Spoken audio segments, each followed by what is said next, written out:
Et ben voilà, je crois qu'on va pouvoir commencer là. Et donc, bienvenue.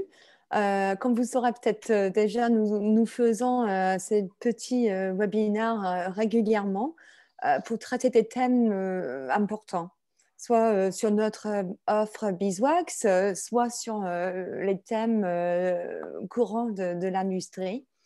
Et aujourd'hui, Audrey va traiter une thème très important pour nous chez Beeswax sur l'importance et la possibilité offerte par les algorithmes sur mesure. Et donc, là, on aura un peu de temps après pour les questions.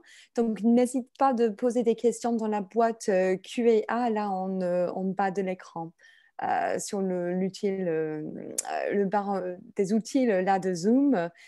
Et donc, voilà, on traitera les questions après, mais pour le moment, voilà, je passe le micro à toi, Audrey. Merci, hein.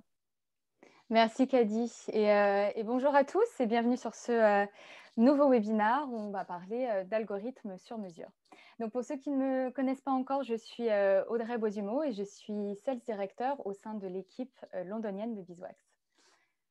Alors, pour rentrer dans le vif du sujet, c'est vrai que c'est un sujet très vaste. Il y a beaucoup de choses à traiter sur les algorithmes personnalisés. C'est vrai qu'on a beaucoup de documentation en interne sur comment les créer, etc. L'objectif aujourd'hui, ce qu'on voulait faire, c'est reprendre un petit peu les bases et voir pourquoi et les raisons pour lesquelles certains acteurs se lancent aujourd'hui dans cette direction. Avant toute chose, là, ce que je voulais dire, c'est que les algorithmes sur mesure ne sont pas pour tout le monde ou pas pour toutes les activités. Aujourd'hui, tous les DSP mettent déjà à disposition des stratégies de bid déjà prêtes à l'utilisation dans leurs interfaces, donc y compris Beeswax. Et pour certaines campagnes, ces algos peuvent être amplement suffisants et performants. Donc, en général, ces solutions existantes, elles répondent à des objectifs qui sont assez standards. Donc, ça va être du taux de clic, par exemple, une optimisation au taux de complétion. Donc, la raison pour laquelle aujourd'hui, vous voudriez peut-être adopter une approche d'algorithme sur mesure, eh bien, ce serait si vous travaillez peut-être avec un algorithme ou un KPI bien spécifique que votre DSP ne vous propose pas. Ou bien si vous souhaitez vous distinguer de vos concurrents et des autres utilisateurs du DSP et gagner un petit peu plus de contrôle sur vos chances de remporter l'enchère. Alors, je m'explique sur ce sujet. Donc, c'est vrai que la raison pour laquelle les algorithmes standards sont performants, eh bien, c'est parce qu'ils sont basés et rodés sur l'apprentissage et l'historique de tous les utilisateurs du DSP. Donc, ils apprennent et se perfectionnent grâce à toutes ces transactions et ces résultats programmatiques qui opèrent par millions chaque jour sur la plateforme DSP. Donc, ça peut être très bénéfique pour un petit annonceur qui a besoin de cet historique et de cet apprentissage et de cette connaissance pour délivrer ses campagnes. Ça peut être également très adapté pour d'autres annonceurs parce que ces algorithmes ils peuvent être suffisamment performants pour atteindre leurs objectifs et leurs KPI sur des optimisations qui sont soit du CPC ou du taux de complétion. Après, effectivement, vous ne savez pas forcément comment cet algorithme il fonctionne et les critères qui sont utilisés pour influencer l'optimisation. Mais après, au final, si votre objectif est atteint, est-ce que c'est vraiment important de le comprendre? Pas forcément. Mais par contre, ça peut être un petit peu plus délicat et problématique si le DSP propose un algorithme CPA, donc coût par action ou coût par achat. Alors, encore une fois, ça peut être bénéfique pour certains annonceurs de profiter de tous ces learnings. Mais si vous avez Sarenza et Zalando, par exemple, en compétition sur une campagne d'acquisition sur la même plateforme et sur le même algorithme, et en plus avec un DSP traditionnel où du coup, ils auront accès exactement aux mêmes inventaires, exactement aux mêmes partenaires tiers. Donc, premièrement, ils vont constamment nourrir l'algorithme du DSP et donc leur stratégie de bid l'un envers l'autre. Et la seule chose qui permettra de les différencier, eh ben, ce sera le CPM du bid. Donc, si deux annonceurs sont constamment en compétition frontale comme ça peut avoir bien entendu un impact sur les performances car on va avoir finalement une inflation des bids et ça rendra l'atteinte des objectifs plus difficiles. Alors, l'inflation des bits, ça peut être une très bonne chose pour les DSP traditionnels qui fonctionnent sur un pourcentage, enfin un modèle de pourcentage média, puisque comme vous le savez, plus le clearing price est élevé, plus la commission sera élevée. Donc, c'est vrai que quand du coup on en vient aux algorithmes CPA, beaucoup d'annonceurs préfèrent avoir une stratégie qui est un petit peu plus personnalisée. Donc, chez Beeswax, on a une approche qui est un petit peu différente. Et je suis convaincue que s'il y a des clients dans l'audience, vous êtes familier donc, du coup, avec ce système. Mais chez Beeswax, chaque client occupe son propre bidder, donc son propre espace. Et par ce fait, donc, peut vraiment individualiser ses optimisations. Donc, on propose bien entendu des algorithmes standards qui sont prêts à l'utilisation dans notre interface. Mais on remarque que sur la partie CPA, nos clients préfèrent en général créer leurs algorithmes sur mesure. Et on verra dans les slides suivantes comment c'est possible et quels outils on met à disposition. On a aussi des clients qui valorisent d'autres sortes de métriques. Donc, c'est par exemple le scoring d'un utilisateur basé sur le contexte de la page web. Il y a peut-être une valorisation du temps d'exposition liée à la publicité. Donc, ça peut être une métrique qui est fondée sur un taux de visibilité. Et dans cette démarche, eh ben, il y a peut-être un besoin de créer d'autres métriques d'optimisation. On pourrait parler de coût d'engagement, par exemple. Et c'est vrai finalement que c'est là-dessus qu'un acteur se démarque de ses concurrents, finalement des third parties sur le marché. C'est en ajoutant cette valeur, que ce soit par sa first party data ou par un taux d'exposition ou même un inventaire qui serait spécifiquement ciblé pour atteindre un objectif de campagne. Donc, si vous voulez avoir une approche un peu plus poussée, si vous voulez peut-être mettre en place une stratégie qui vous ressemble, les algorithmes sur mesure sont très bien adaptés pour essayer d'atteindre ces performances. Après, je réitère, hein, si vos KPI, c'est effectivement des stratégies standards comme le CTR ou le VTR, ça peut être amplement suffisant et c'est tout à fait pertinent d'utiliser ces algorithmes existants du DSP. Alors, essayons maintenant de voir un petit peu comment ça fonctionne. Premièrement, c'est vrai que la notion d'algorithme, elle fait toujours un peu peur. On s'imagine toujours une chaîne de code mathématique hyper compliquée. Et je me rappelle personnellement, il y a 10 ans, vendre des campagnes programmatiques où la dimension d'algorithme était complètement abstraite pour les annonceurs. À l'époque, on parlait même plus d'entonnoir pour que ce soit plus parlant. Mais un algorithme, ce n'est pas si compliqué. C'est tout simplement une combinaison de règles que vos traders vont utiliser et appliquer à une campagne pour optimiser dynamiquement un bid, tout simplement. Alors, c'est bien tout ça, mais comment on crée ces règles? Alors, dans la majorité des cas, ces règles elles vont graviter autour de plusieurs métriques. Donc, on va parler premièrement du score de l'utilisateur. Qui est l'utilisateur que vous ciblez, basé sur la data que vous avez sur l'individu, donc que ce soit une IP, un cookie, un scoring, etc. Vous avez le facteur inventaire, donc l'environnement dans lequel vous ciblez vos campagnes, donc que ce soit le publisher, le SSP, quel est vraiment l'inventaire que vous valorisez? Où est-ce que vous voyez les meilleures performances, peut-être sur du desktop ou plutôt de l'app, etc.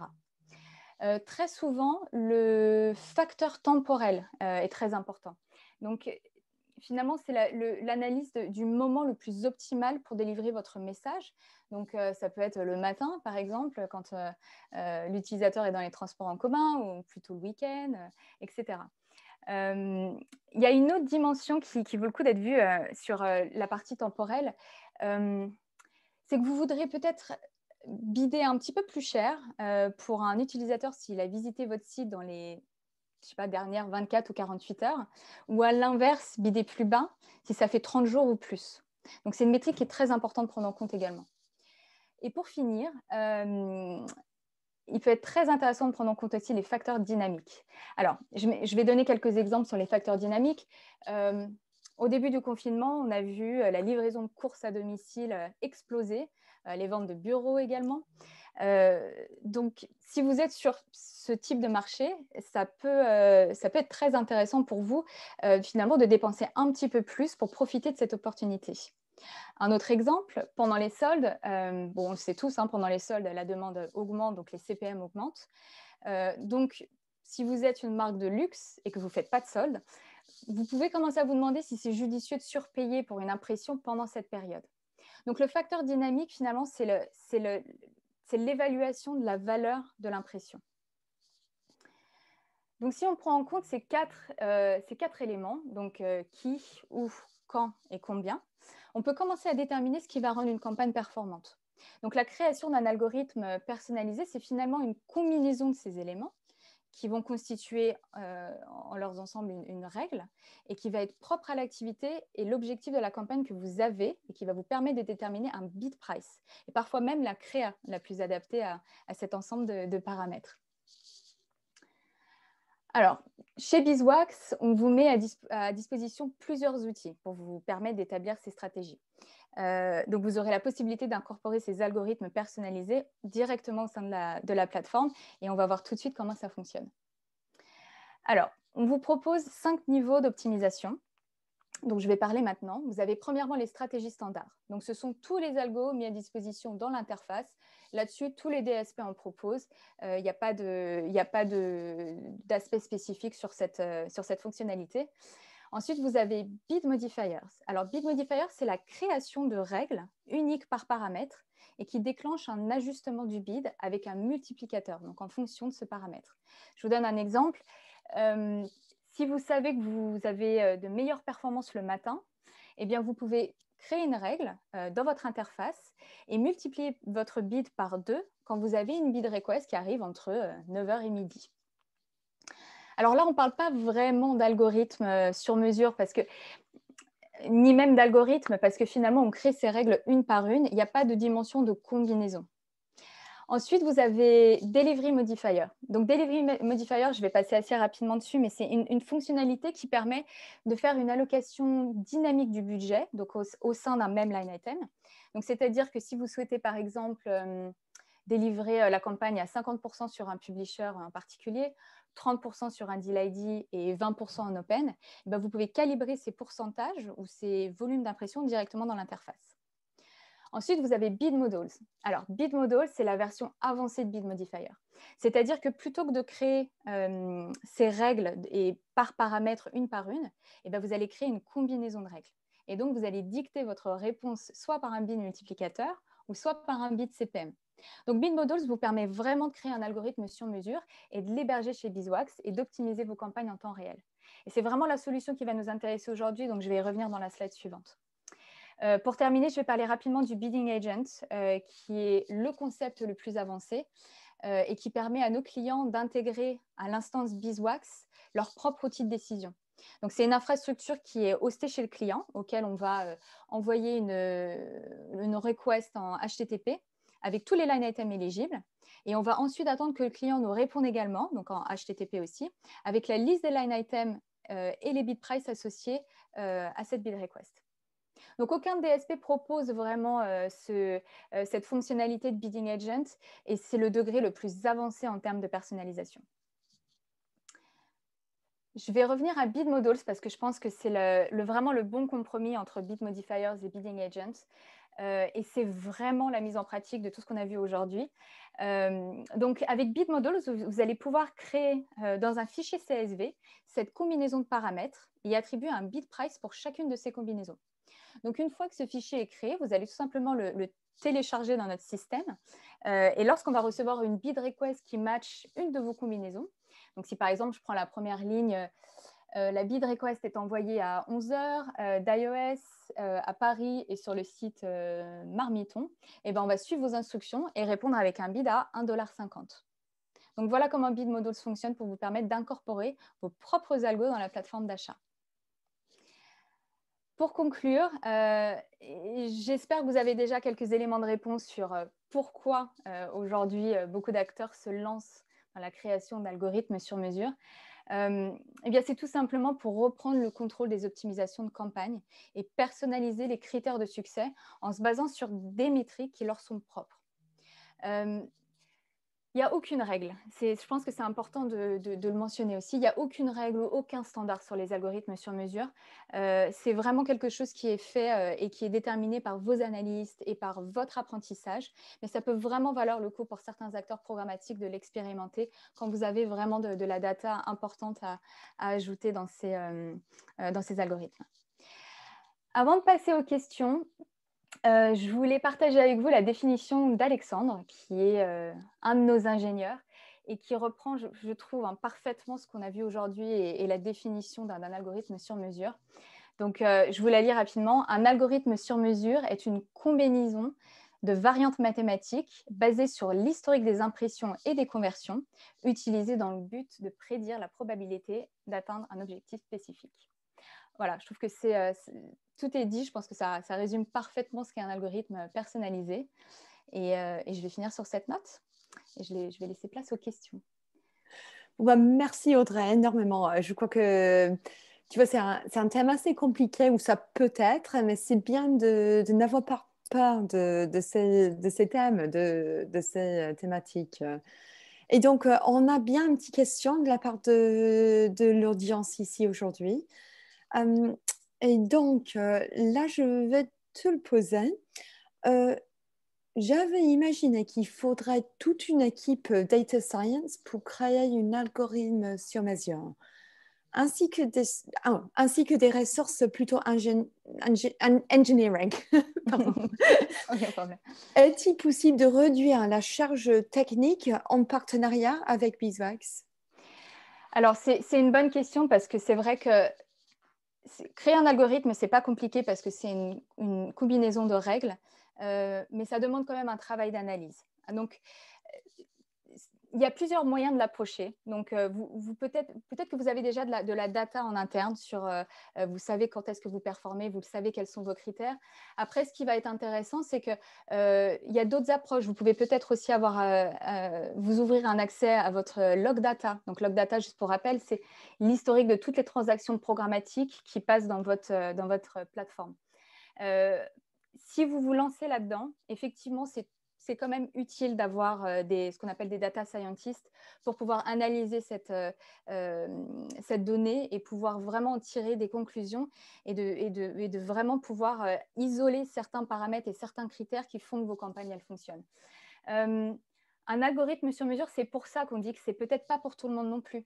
Ce que je disais un petit peu plus tôt, c'est qu'effectivement, si vos campagnes, elles ont des KPI qui sont tout à fait valorisés, hein, mais qui restent de l'ordre du CPC ou je sais pas, du taux de complétion, etc. C'est un algorithme qui est déjà créé dans l'interface peut suffire. Mais après, la dimension de l'algorithme sur mesure, c'est quand vous travaillez sur des paramètres un petit peu plus spécifiques. Donc, c'est toujours quand même important de s'entourer de quelques data scientists pour pouvoir analyser ça. Après, je voudrais juste finir là-dessus. Chez Beeswax, pour répondre à la partie partenariat, notre équipe consulte beaucoup.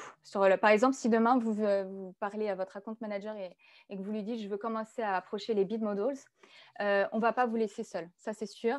On aura une équipe d'ingénieurs qui va commencer à travailler sur votre projet.